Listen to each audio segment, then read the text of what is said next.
Olá pessoal, hoje vamos falar sobre base versus superestrutura para continuar o nosso abecedário. Mas antes, não se esqueçam, se inscrevam no canal, ativa o sininho, ajuda no Apoia-se, pois é um apoio fundamental para a gente continuar fazendo o nosso trabalho e melhorar, fazer uma edição mais caprichada, que por enquanto está tudo muito manual.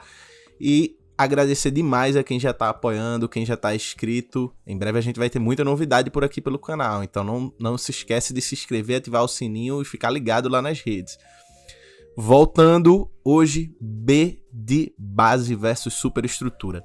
Esse conceito que é um conceito que, apesar de aparecer muito pouco, né, na obra de Marx, de Engels, ele é especialmente fundamental, né? Muitos marxistas se utilizam dessa metáfora da engenharia, alguns dizem, né, uma metáfora de edifício, né, como Tom Baltimore coloca, ou essa imagem, né, de algo que tem uma base, algo que se eleva a partir dessa base.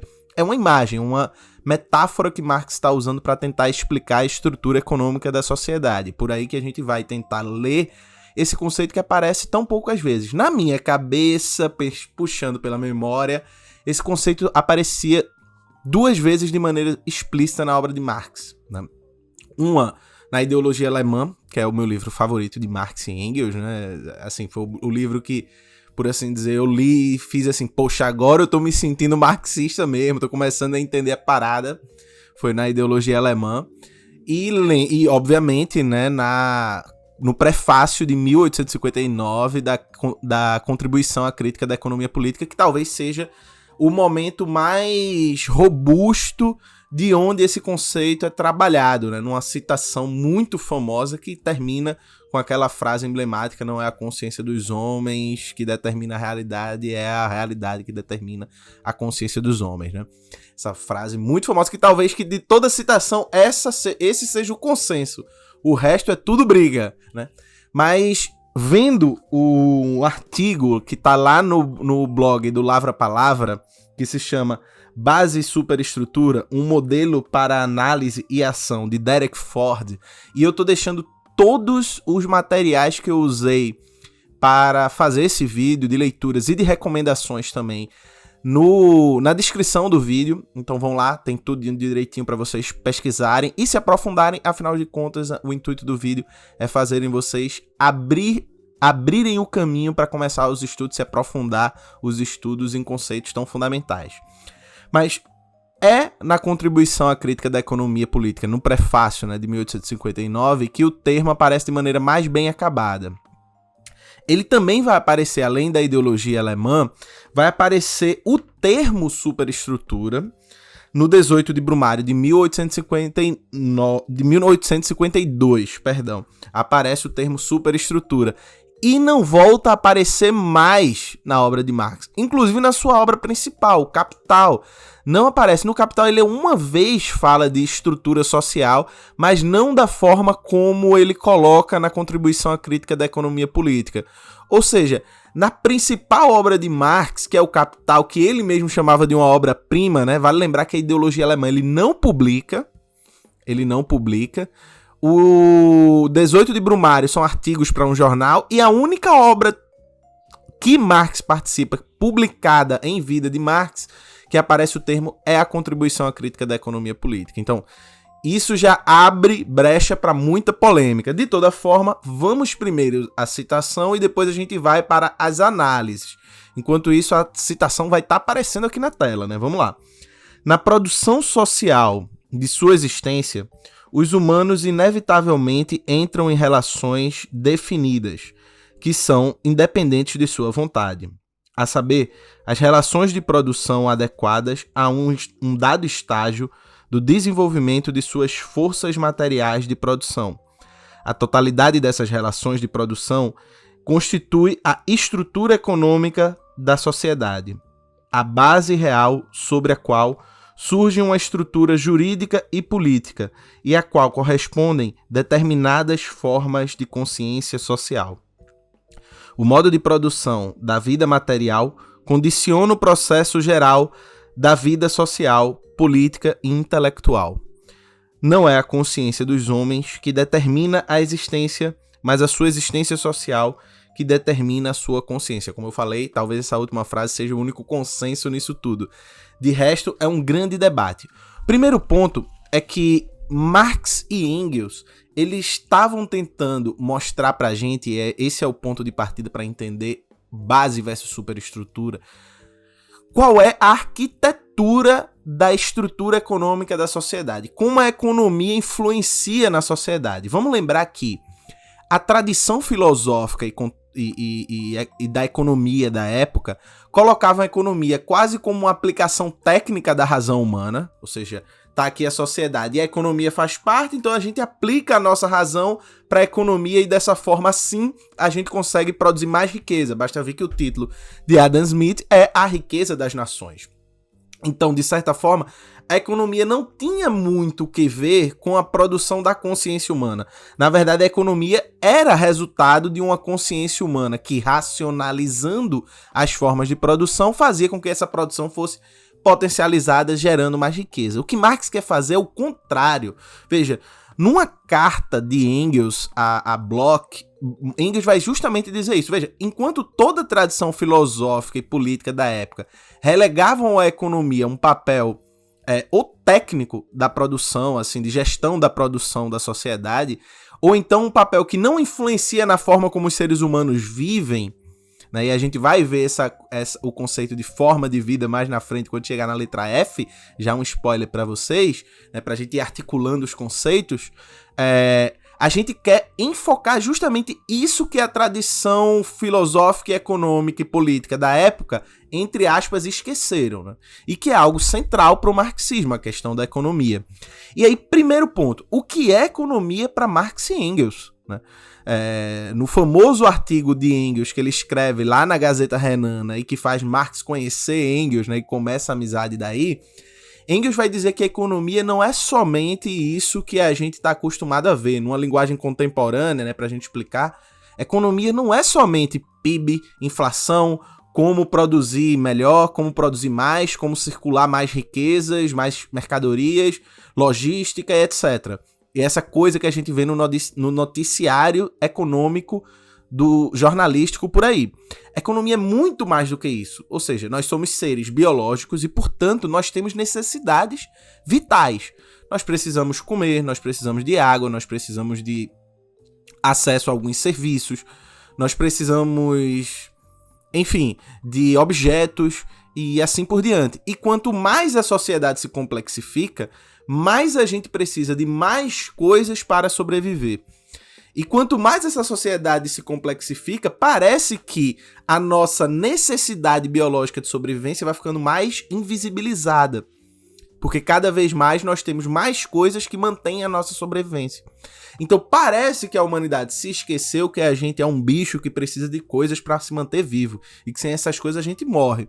Então a economia é a produção desse tanto de coisas, e quanto mais complexa a sociedade, mais esse tanto de coisas cresce, que a gente precisa para sobreviver, para nos mantermos vivos, tanto no sentido biológico como no sentido espiritual. Por exemplo, a internet já faz parte da nossa manutenção da existência. Livros, teatro, obras de arte, cinema e assim por diante, tudo isso faz parte da reprodução biológica e espiritual do ser humano enquanto animal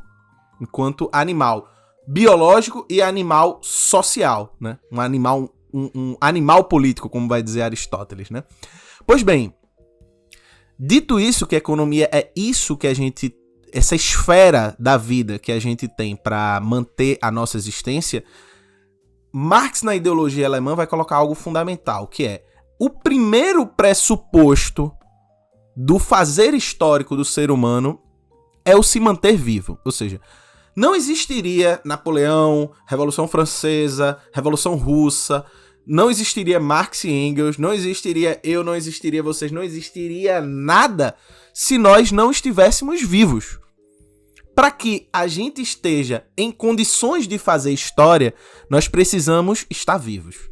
Isso é um pressuposto que parece muito básico, mas que terminou sendo esquecido por essa tradição. Isso que Engels falou em carta para Bloch. Isso foi esquecido pela tradição filosófica, política, econômica, e por isso que talvez Engels vai dizer, tentando reverter a acusação de que essa ideia de base versus superestrutura é economicista, e a gente vai ver por quê, dizendo, a gente fez esse enfoque na economia porque, na verdade, esqueceram dela. Ela foi esquecida nesse processo, né? Então a gente quer remontar como a economia é central no processo de formação e socialização do ser humano. E se, pra gente estar vivo, a gente precisa dessa esfera da economia, que agora a gente sabe que não é só isso que a gente vê no jornal econômico, que a gente precisa dessa esfera da economia para se manter vivo, então essa esfera ela é determinante para a gente se constituir enquanto sujeito. Isso não significa que as outras esferas da vida são irrelevantes ou que elas estão secundarizadas em relação à economia. Significa apenas, numa tentativa de Marx colocar isso em imagem, que a economia é uma espécie de base. Ou seja, se pra gente fazer história a gente precisa estar vivo e o que nos mantém vivo vem através da esfera da economia, portanto, isso é a base de sustentação da nossa existência. A partir dessa base, a gente começa a produzir isso que a gente chama de vida social. E de uma consciência dessa vida social. De como a gente reflete sobre essa existência em sociedade.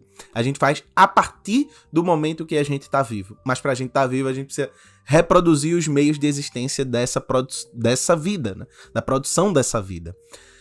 Só que isso levou a uma certa leitura de que Marx estaria colocando para a economia a centralidade da existência humana. Como se, a partir da economia, você conseguisse explicar todas as outras esferas. Como se todas as outras esferas fossem apenas um espelhamento do que acontece na economia. E é interessante que Marx vai debater isso, e lá no dicionário do Tom Baltimore, é muito interessante quando ele fala sobre o verbete base versus superestrutura, ele vai colocar algumas cartas de Marx respondendo e tentando, inclusive, retirar essa leitura economicista do seu conceito, tanto Marx como Engels, vai responder que, olha, não é assim, não é bem assim. De toda forma, houve uma longa interpretação marxista, né? E aí a gente diferenciando a tradição, o que Marx e Engels escreveu da tradição, né? O marxismo. Uma longa tradição do marxismo que fez uma leitura onde a economia espelha para os outros, para as outras esferas, apenas um reflexo de si mesma. As outras esferas apenas reproduzem o que a economia está ditando como tendência, né? Isso você vê, por exemplo, no pensamento de Plekhanov, de certa forma está em Lenin, materialismo e empiriocriticismo, em outros textos, etc. Ou seja, essa leitura um pouco mais economicista e determinista do desenvolvimento social, como se a história da sociedade fosse apenas a história dos modos de produção. E Marx, por exemplo, vai dar um exemplo numa das cartas que está lá no dicionário do Tom Baltimore, que ele vai dizer, a gente não é bem assim. Por exemplo, nas artes, Marx vai dar o exemplo das artes. No tempo de Marx, as artes gregas, a arte da Grécia Antiga, da Roma Antiga, ainda é o padrão estético da produção estilística, da produção artística, etc., ainda que o modo de produção seja completamente diferente, ou seja, há uma oscilação. Ou seja, para retirar essa imagem de base versus superestrutura de uma leitura economicista, como se a economia apenas explicasse ou apenas replicasse para as demais esferas tudo, Marx e Engels fazem uma leitura dialética. Ou seja, ainda que haja essa base, a superestrutura não é um mero espelhamento. Ela é apenas uma reverberação não idêntica e, pelo contrário, contraditória, que também reverbera na base os seus modos de existir. Por exemplo, o capitalismo japonês é muito diferente do capitalismo estadunidense, como o capitalismo brasileiro. Isso por motivos de que a base ela também é histórica. Esse ponto é fundamental. A base ela é histórica e dialética, permeada por contradições. E, portanto, os próprios modos de produção tem a sua própria historicidade, né? Basta ver, por exemplo, formações econômicas pré-capitalistas de Marx, né? Ou os Grundrisses, né? Enfim. Mas, por exemplo, a cultura e a formação social de um povo influencia no modo de produção. Por exemplo, a formação social brasileira, um país colonial, de um tipo de colonização diferente, por exemplo, da colonização estadunidense, de um processo de uma escravidão muito pesada, de um tipo de colonização muito específica, produziu um capitalismo específico, onde a mentalidade do povo, formada por essa formação social e histórica, influenciou também no nosso capitalismo. Ainda que o capitalismo influencie e seja a base da qual esse tipo de consciência se eleva. Mas veja, a consciência também influenciou na formação dessa base.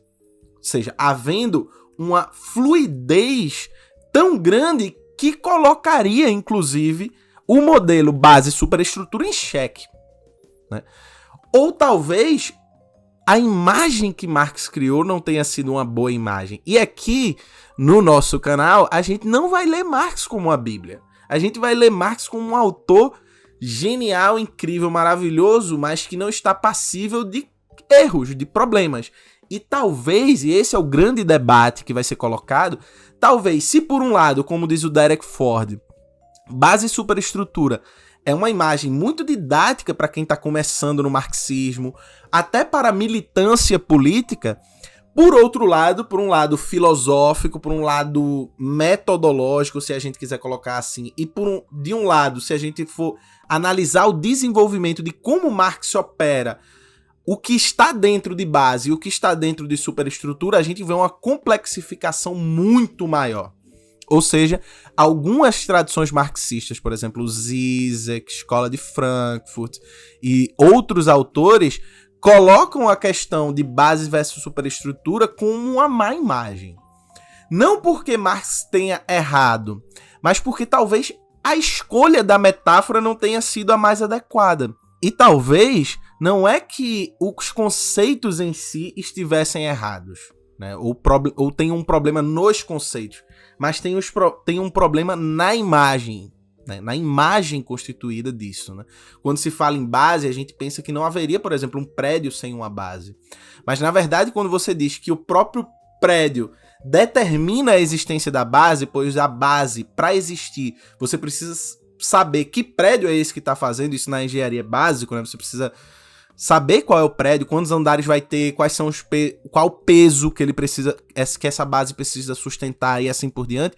Você vê que a base tem muito da forma que vai aparecer dela, né? Então, essa relação dialética talvez seja muito mais complexa do que a mera imagem base versus superestrutura. Por outro lado, a imagem é didática para a gente entender como a economia produz e ecoa efeitos na esfera jurídica, na esfera cultural, na esfera intelectual, na consciência humana.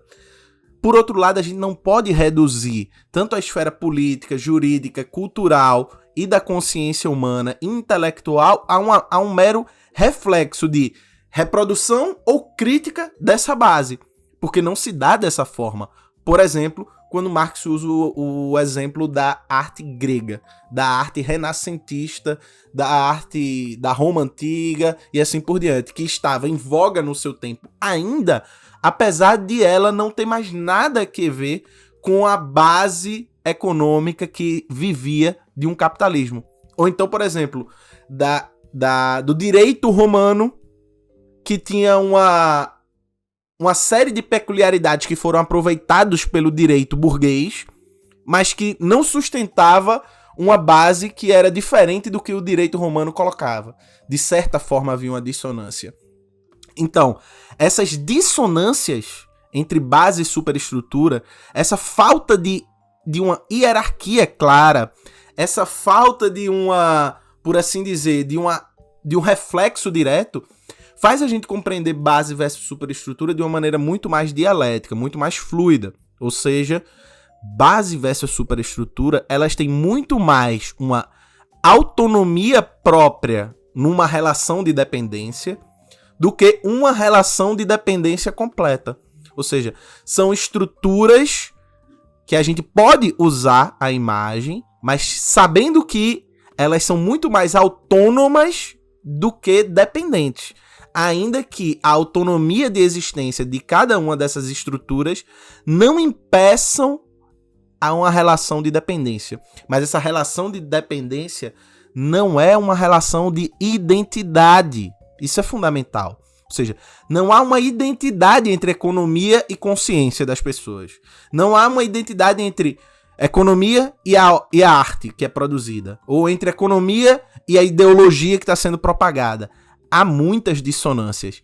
E essas dissonâncias abrem para a complexidade que é analisar o capitalismo, porque cada vez mais essas esferas, por assim dizer, superestruturais, têm cada vez mais influência no mundo da economia, assim como cada vez mais a economia influencia nas esferas superestruturais, só que de maneira muito, mas muito sutil, né? Essa invisibilização, né, como Zé Paulo Neto coloca, em Capitalismo e Reificação, das expressões de dominação mútuas, faz com que a complexidade da leitura do capitalismo contemporâneo, mesmo que a partir da imagem da base superestrutura, seja muito, muito mais complexa hoje do que na época de Marx.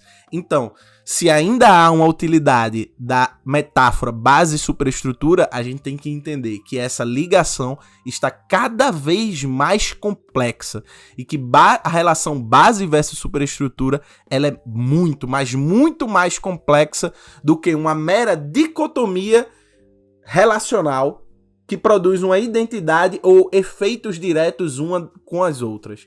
Não é bem assim. É muito mais um sistema complexo que há cada uma totalidades que se retroalimentam, que se autoconstituem, como vai dizer Lukács, né? Um complexo de complexos que cada um possui dentro de si complexos de menor complexidade, né? Essa frase é horrível, mas que termina descrevendo bem, né? Cada complexo desse, né, base, possui dentro dele complexos menores, com menor complexidade, mas que são fundamentais para entender como eles vão produzindo esses complexos maiores. Assim como do outro lado, da superestrutura. E assim como base e superestrutura não são totalidades separadas, mas são parte de uma totalidade maior. E por isso a grande complexidade de a gente compreender essa analogia. Ao mesmo tempo brilhante, complexa e cheia de limitações, pois, como vai dizer o Tom Baltimore, o próprio Marx estava ciente das limitações dessa imagem que ele criou. Tanto que no Capital não aparece mais. Vamos continuar estudando marxismo. Beijo, até a próxima com a letra C.